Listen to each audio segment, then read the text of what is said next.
and DGP.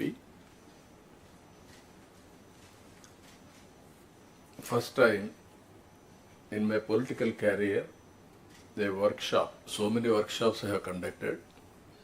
This is different workshop. Government is one, citizen is one. మనమందరం కలిసి different services common మ్యాన్ని empower చేయడానికి ప్రయత్నాలు చేస్తున్నాం. ఈ ప్రయత్నాలు చేసినప్పుడు కోహెసివ్గా కలెక్టివ్గా బ్రెయిన్ స్టార్మింగ్ కూడా జరిగి అన్ని డిపార్ట్మెంట్లో ఇంటిగ్రేషన్ కానీ ఎఫెక్టివ్ కోఆర్డినేషన్ కానీ దాన్ని ఎగ్జిక్యూషన్ చేయాల్సిన బాధ్యత మన మీద అందరి మీద ఉంది. Once in 3 months collectors conference పెట్టుకుంటున్నాం. అదే సమయంలో various times once in 20 days or 15 days cabinet meetings పెట్టుకుంటున్నాం.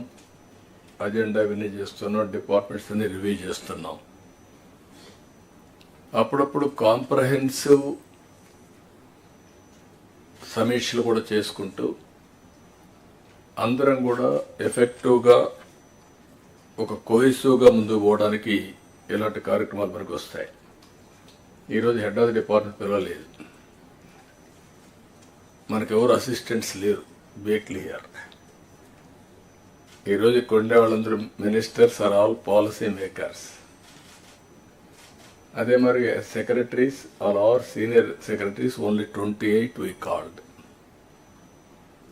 Head of the departments వస్తే all secretaries are depending on head of the departments. You are not applying your minds, we are borrowing other minds. So I wanted to avoid that. అందుకే అందరూ కూడా ఆలోచించితే అక్కడి నుంచి leadership provide చేయడంలో మెరుగైన leadership ఇవ్వగలుగుతాం. ఎప్పుడైనా సరే మనం వేరే వాళ్ళపైన ఆధారపడినప్పుడు మన ఆలోచనలు తగ్గుతాయి, వీళ్ళంతా రొటీన్ అడ్మినిస్ట్రేషన్లో పడే పరిస్థితి వస్తుంది. అందుకే ఈ brain storming session, I can say it is a brain storming session and reorienting hour cells. ఏం చేయబోతామో క్లారిటీ రావడానికి సమావేశం పెట్టుకున్నాం. 8 నెలలుగా ఎగ్జాక్ట్గా నేను ఎవ్రీ అవర్ క్యాలిక్యులేట్ చేసుకుంటున్నాను. బై టుమారో 12వ తారీఖు నేను ప్రమాణ స్వీకారం చేసి 8 months అవుతుంది. కొత్త గవర్నమెంట్ వచ్చి 8 months అవుతుంది. ఇచ్చిన తీర్పు కూడా మీరు చూస్తే ఒక హిస్టారికల్ మ్యాండేట్ ఇచ్చారు. ఇటీవల కాలంలో ఎప్పుడు కూడా ఇలాంటి మ్యాండేట్ రాలేదు. 93% స్ట్రైక్ రేట్.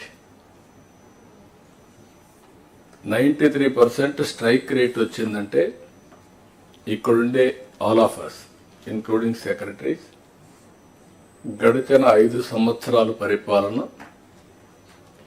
ప్రజలు యాక్సెప్ట్ చేయలేదు.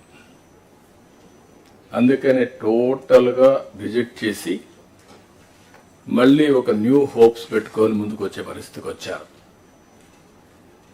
మేము కూడా మీరు చూస్తే వచ్చిన తర్వాత ఇది ఫస్ట్ టైం కాదు.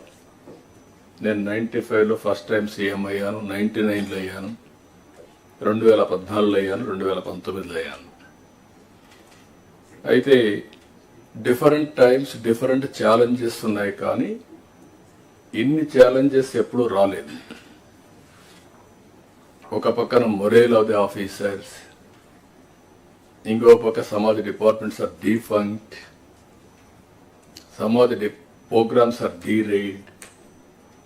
గవర్నమెంట్ ఆఫ్ ఇండియా నుంచి మనం గుర్తుపెట్టుకోవాల్సింది ఎప్పుడు కూడా సెంటర్ స్టేట్ రెండు కూడా 3 గవర్నమెంట్లు ఉంటాయి. Local self government, state government, central government. Central government వాళ్ళ ప్రోగ్రామ్స్ వాళ్ళు కన్సీవ్ చేస్తారు, స్టేట్ గవర్నమెంట్ మన ప్రోగ్రామ్స్ చేస్తాం, సెంట్రల్ గవర్నమెంట్ ప్రోగ్రామ్స్ అనుసంధానం చేసుకుంటాం. దగ్గర 90 సెంట్రలీ స్పాన్సర్ స్కీమ్స్ ఉంటే టోటల్గా అన్నీ కూడా డిఫంక్ట్ అయిపోయాయి. ఫండ్స్ డైవర్ట్ చేసే పరిస్థితికి వచ్చారు. వీటన్నింటిపైన మనం ఒక 7 white papers అన్ని పబ్లిసైజ్ చేశాం. పబ్లిక్